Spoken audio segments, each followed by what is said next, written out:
أعوذ بالله من الشيطان الرجيم. بسم الله الرحمن الرحيم. والذين يتوفون منكم ويذرون أزواجا وصية لأزواجهم متاعا إلى الحول غير إخراج، فإن خرجن فلا جناح عليكم فيما فعلن في أنفسهن من معروف، والله عزيز حكيم. وللمطلقات متاع بالمعروف حقا على المتقين، كذلك يبين الله لكم آياته لعلكم تعقلون. ألم تر إلى الذين خرجوا من ديارهم وهم ألوف حذر الموت فقال لهم الله موتوا ثم أحياهم، إن الله لذو فضل على الناس ولكن أكثر الناس لا يشكرون. وقاتلوا في سبيل الله واعلموا أن الله سميع عليم. من ذا الذي يقرض الله قرضا حسنا فيضاعفه له أضعافا كثيرا، والله يقبض ويبسط وإليه ترجعون.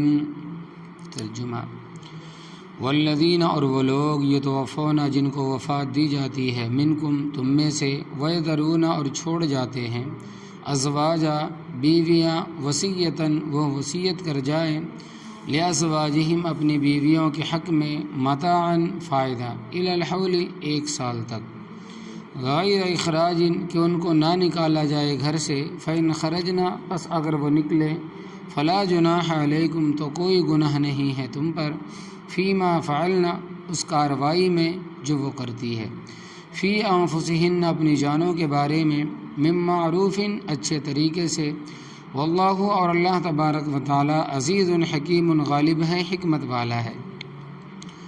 وللمطلقات، اور ان عورتوں کے لیے جن کو طلاق دی گئی ہے، متاع، جوڑا ہے، بالمعروف، اچھے طریقے کے ساتھ، حقا علی المتقین، یہ لازم ہے پرہیزگاروں پر، کذالک، اسی طرح، یبین اللہ، بیان کرتا ہے اللہ تبارک و تعالی، لکم، تمہارے واسطے، آیاتہ، اپنی آیات، لعلکم، تاکہ تم، تعقلون، سمجھو، الم ترى، کیا تجھے علم نہیں ہے، الی الذین، ان لوگوں کا، خرجوا، جو نکلے ہیں، من دیارہم، اپنے گھروں سے، وہم الوف، اور وہ ہزاروں کی تعداد میں تھے، حذر الموت، موت سے ڈرتے ہوئے، فقال لهم اللہ، پس اللہ تبارک و تعالی نے فرمایا ان کو، موتو، مر جاؤ، ثم احیاہم، پھر رب تعالیٰ نے ان کو زندہ کیا، ان اللہ، بے شک اللہ تبارک و تعالی، لذو فضل علی الناس، البتہ لوگوں پر فضل کرنے والا ہے، ولیکن اکثر الناس لا یشکرون، اور لیکن اکثر لوگ شکر ادا نہیں کرتے. وقاتلوا فی سبیل اللہ، اور لڑو اللہ تبارک و تعالیٰ کے راستے میں، وعلموا، اور تم جان لو، ان اللہ، بے شک اللہ تبارک و تعالیٰ، سمیع، سننے والا ہے، علیم، جاننے والا ہے. من ذا الذی، کون ہے وہ شخص، یقرض اللہ، جو قرض دیتا ہے اللہ تبارک و تعالیٰ کو، قرضا حسنا، قرض اچھا، فیضاعفہ لہ، پس بڑھائے گا اللہ تبارک و تعالیٰ اس کے لیے، اضعافا کثیرہ، کئی گنا زیادہ، واللہ یقبض، اور اللہ تبارک و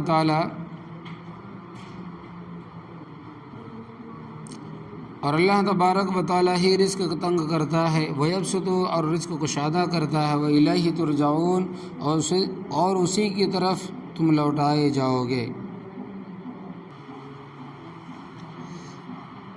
وَإِلَيْهِ تُرْجَعُونَ، اور اسی کی طرف تم لوٹائے جاؤ گے. وفات کی عدت. وَالَّذِينَ يَتَوَفَّوْنَ مِنْكُمْ، اس آیت کریمہ کے بارے میں حضرات مفسرین کرام رحمۃ اللہ علیہ نے 2 تفسیریں بیان فرمائیں. پچھلی تفسیر یہ بیان فرماتے ہیں کہ نازل ہونے کے اعتبار سے یہ پہلی آیت ہے،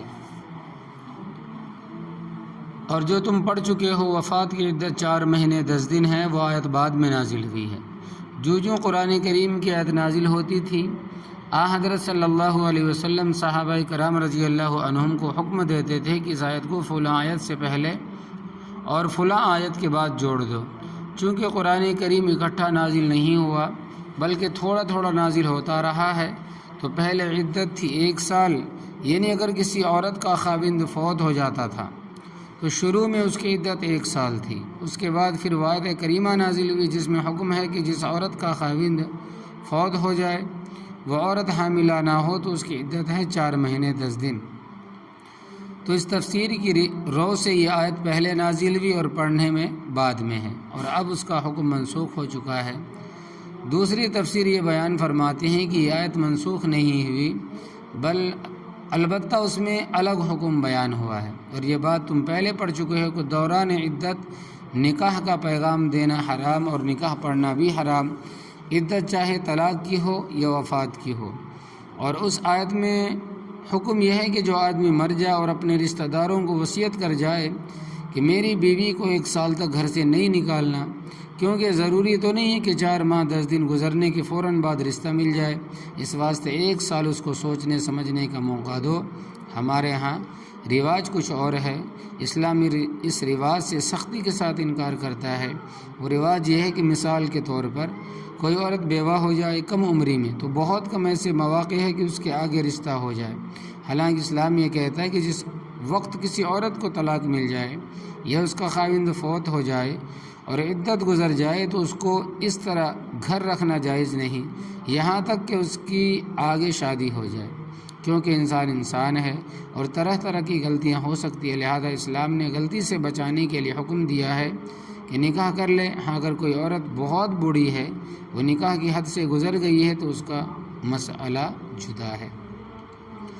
تو اللہ تبارک و تعالیٰ فرماتے ہیں کہ والذین، اور وہ مرد یتوفون منکم، جن کو وفات دی جاتی ہے تم میں سے، ویذرون ازواجا، اور چھوڑ جاتے ہیں بیویاں، وصیۃ لازواجہم، وہ اپنی بیویوں کے بارے میں وصیت کر جائیں، متاعا الی الحول، ان کو فائدہ پہنچایا جائے سال تک، غیر اخراج، 1 سال تک ان کو گھر سے نہ نکالا جائے عدت ختم ہونے کے بعد۔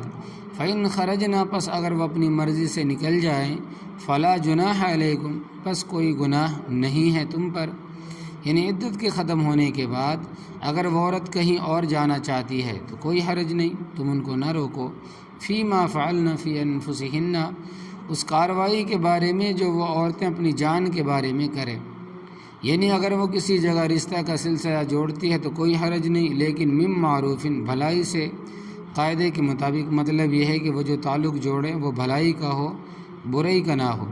اگر غلط تعلق جوڑیں تو تمہیں حق ہے کہ تم روک سکتے ہو، اس واسطے کہ حدیث مبارک میں آتا ہے کہ جس نے تم میں سے کوئی برائی دیکھی ہاتھ سے روکنے کی طاقت رکھتا ہے تو ہاتھ سے روکے، اگر ہاتھ سے روکنے کی طاقت نہیں ہے پھر زبان سے روکے، اگر زبان سے روکنے کی بھی طاقت نہیں رکھتا تو پھر دل سے برا مان جائے، یہ تو عام قانون ہے۔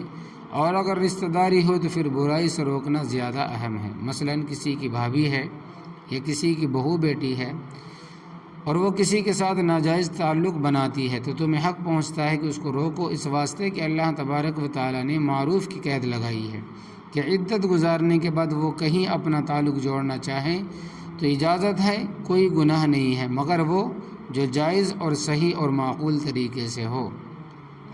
واللہ عزیز حکیم، اور اللہ تبارک و تعالیٰ غالب بھی ہے، حکمت والا بھی ہے۔ اللہ تبارک و تعالیٰ تمہیں سزا دینے پر قادر بھی ہے، اور اگر فوراً سزا نہیں دیتا اس واسطے کہ حلیم بھی ہے، اور اس کے جتنے احکامات ہیں حکمت کے مطابق ہے۔ وللمطلقات، اور ان عورتوں کے لیے جن کو طلاق دی گئی ہے، متاع، ایک جوڑا ہے، بالمعروف، اچھے طریقے سے، پہلے یہ بات بیان ہو چکی ہے۔ جس عورت کو طلاق ملی اور اس کا مہر بھی مقرر تھا تو ایسی عورت کو ایک جوڑا دینا مستحب، اور وہ عورت جس کا حق مہر مقرر نہیں ہوا اس کو ایک جوڑا دینا واجب، اور کل کے درس میں یہ بھی بیان ہو چکا ہے کہ علی الموسی قدرہ وعلی المقتر قدرہ، وہ جوڑا امیر آدمی کے ذمے اس کی حیثیت کے مطابق ہے اور غریب آدمی کے ذمے اس کی حیثیت کے مطابق ہے۔ حقاً علی المتقین، یہ پرہیزگاروں کے ذمے لازم ہے رب کی طرف سے۔ کذالک یبین اللہ لکم آیاتہ، اسی طرح بیان کرتا ہے اللہ تبارک و تعالیٰ تمہارے واسطے اپنی آیات، لعلکم تعقلون، تاکہ تم مسائل کو سمجھو۔ کل کے سبق میں تم نے یہ بھی پڑھا تھا فَإِنْ خِفْتُمْ فَرِجَالًا أَوْ رُكْبَانًا، پس اگر تمہیں دشمن کا خوف ہو، دشمن تمہارے پیچھے دوڑا آ رہا ہے اور تم آگے آگے دوڑے جا رہے ہو، نماز کی معافی نہیں ہے۔ اشارے کے ساتھ نماز پڑھو تو نماز اتنی اہم ہے کہ دشمن تمہارے پیچھے لگا ہوا ہے، تو اس حالت میں بھی نماز معاف نہیں ہے۔ سوار ہو تب بھی تم اشارے کے ساتھ نماز پڑھو۔ آگے اللہ تبارک و تعالیٰ ایک واقعہ بیان فرماتے ہیں کہ علم ترا، کیا تجھے علم نہیں ہے؟ ترا کے معنی دل کے ساتھ جاننے کے بھی آتے ہیں۔ اس مقام پر تفاسیر میں تصریح ہے کہ علم تعلم یا محمد صلی اللہ علیہ وسلم بعالمہ ایاک، اے محمد صلی اللہ علیہ وسلم کیا آپ نہیں جانتے جو ہم نے تجھے بتایا؟ واقعہ یہاں پر آنکھوں سے دیکھنا مراد نہیں ہے، دل سے جاننا مراد ہے۔ یعنی کیا ہمارے بتانے کے بعد تجھے اس کا علم نہیں ہے کہ الی الذین، ان لوگوں کے واقعے کا، خرجوا من دیارہم، جو نکلے اپنے گھروں سے۔ اسرائیل کے قیام کا پس منظر، بنی اسرائیل کا مشہور خاندان تھا، حضرت یعقوب علیہ السلام کی اولاد کو کہتے ہیں۔ حضرت یعقوب علیہ السلام کو اللہ تبارک و تعالیٰ نے 12 بیٹے عطا فرمائے، ان بیٹوں کے آگے نسل چلی۔ ان 12 بیٹوں میں سے ایک حضرت یوسف علیہ السلام، حضرت یعقوب علیہ السلام کے بعد حضرت عیسیٰ علیہ السلام تک اس خاندان میں تقریباً 4000 پیغمبر تشریف لائے ہیں، اور تین مشہور آسمانی کتابیں ان کو ملی ہیں۔ تورات حضرت موسیٰ علیہ السلام کو ملی، زبور حضرت داؤد علیہ السلام کو ملی، اور انجیل حضرت عیسیٰ علیہ السلام کو ملی ہے۔ یہ سب بنی اسرائیل کی طرف پیغمبر بنا کے بھیجے گئے۔ یہ واقعہ حضرت حزقیل علیہ السلام کا ہے، یہ بھی اللہ تبارک و تعالیٰ کے پیغمبر تھے۔ یہاں پر یہ بات بھی سمجھ لیں کہ لبنان اور اردن کے جس رقبے پر یہود نے قبضہ کیا، یہ سارا اس میں شامل تھا، اور ایشیائی کوچک کا کچھ حصہ اس وقت ترکوں کے پاس ہے۔ اسی طرح شام، کنعان وغیرہ یہ ارض مقدس کہلاتا تھا۔ یہ بڑا زرخیز علاقہ تھا، یہ پہلے ترکوں کے پاس تھا۔ 500 سال تک تنہا ترکوں نے ساری یورپ کو آگے لگایا ہوا تھا، حالانکہ اس وقت ان کی تعداد بھی بہت کم تھی، مگر ایمان قوی تھا۔ انگریزوں، فرانسیسیوں، جرمن خبیثوں نے سوچا کہ جب تک مسلمان قوم کا ذہن نہ بگاڑ جائے، ان کے آپس میں نفرت نہیں پھیلائی جائے گی، اس وقت تک یہ ہمیں سکھ کا سانس نہیں لینے دیں گے۔ ان خبیثوں کی پالیسی سے مسلمان سب علیحدہ ٹکڑے ٹکڑے ہو گئے۔ آج حالت یہ ہے کہ اردن، شام، لبنان کے اتنے ذہن بگاڑ دیے ہیں کہ وہ آپس میں نہیں مل سکتے، کافروں کے ساتھ مل جاتے ہیں۔ تو یہ سارا علاقہ شام کہلاتا تھا، اور حضرت حزقیل علیہ السلام پیغمبر تھے۔ ان کے مقابلے میں عمالقہ قوم تھی، عملیق ابن عاد بن شداد ابن ارم، یہ بڑے قد و قامت والے لڑاکے، سخت جان لوگ تھے۔ ان کے ساتھ لڑنے کے لیے حضرت حزقیل علیہ السلام نے فرمایا کہ تیاری کرو۔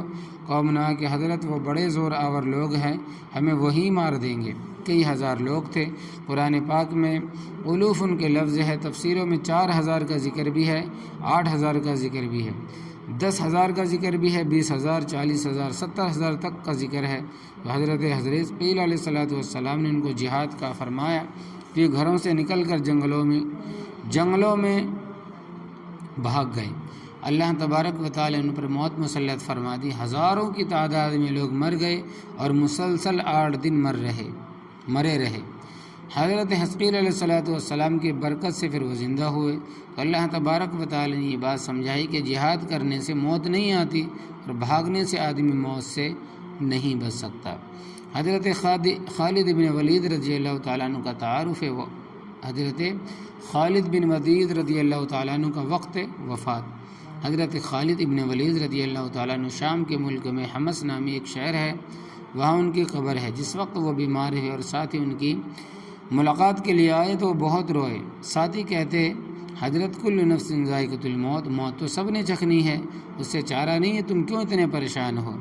حضرت خالد ابن ولید رضی اللہ تعالیٰ عنہ نے فرمایا کہ موت سے نہیں ڈرتا، مجھے معلوم ہے کہ موت آئے گی، مگر میں اپنی کمزور قسمت پر رو رہا ہوں، وہ یہ کہ میرے سر سے لے کر پاؤں تک کوئی عضو ایسا نہیں جس پر کافروں کا نیزہ، تیر، تلوار نہ لگی ہو، لیکن میں شہادت کی موت سے محروم رہا ہوں۔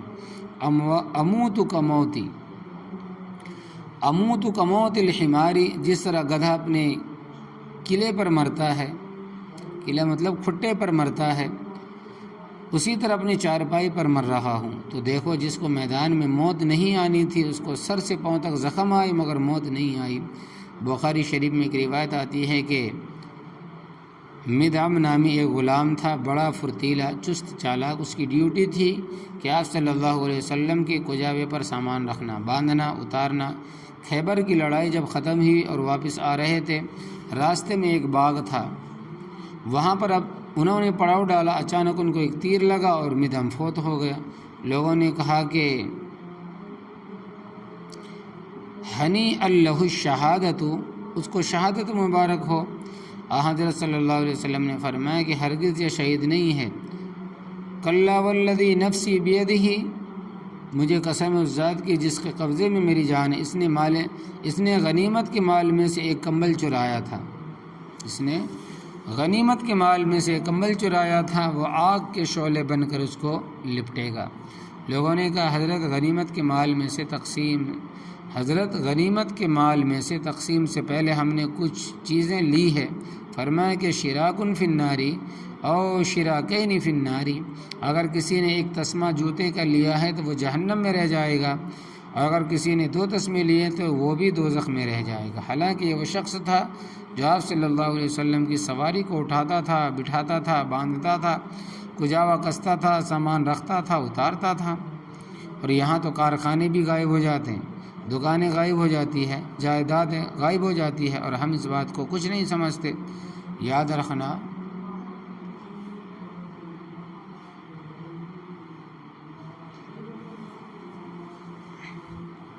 حقوق عباد کا مسئلہ بہت اہم ہے۔ اگر کسی نے ایک سوئی بھی کسی کی رکھ لی تو وہ بھی جنت میں جانے سے رکاوٹ بن جائے گی جب تک مالک کو مل نہیں جائے گی۔ بنی اسرائیل کا ایک واقعہ، تو اللہ تبارک و تعالیٰ فرماتے ہیں کہ الم تری، کیا تجھے علم نہیں ہے کہ الی الذین، ان لوگوں کے واقعے کا، خرجوا من دیارہم، جو نکلے اپنے گھروں سے، وہم الوف، اور وہ ہزاروں کی تعداد میں سے تھے، اور نکلے حذر الموت، موت کے ڈر سے، فقال لهم الله موتوا، پس فرمایا اللہ تبارک و تعالیٰ نے ان کو مر جاؤ، وہ مر گئے۔ ثم احیاہم، پھر رب تعالیٰ نے ان کو زندہ کیا۔ ان اللہ لذو فضل علی الناس، بے شک اللہ تبارک و تعالیٰ البتہ مہربانی کرتا ہے لوگوں پر، ولکن اکثر الناس لا یشکرون، اور لیکن اکثر لوگ شکر ادا نہیں کرتے۔ اور فرمایا اے مجاہدو، وقاتلوا فی سبیل اللہ، اور لڑو تم اللہ تبارک و تعالیٰ کے راستے میں، وعلموا، اور جان لو تم، ان اللہ سمیع علیم، بے شک اللہ تبارک و تعالیٰ سنتا بھی ہے اور تمام کارروائی کو بھی جانتا بھی ہے۔ جہاد میں مال بھی خرچ کرنا پڑتا ہے، کیونکہ اسلحہ بغیر رقم کے تو نہیں ملتا، اور بعض مجاہد غریب ہوتے ہیں، وہ سفر خرچ بھی مہیا نہیں کر سکتے۔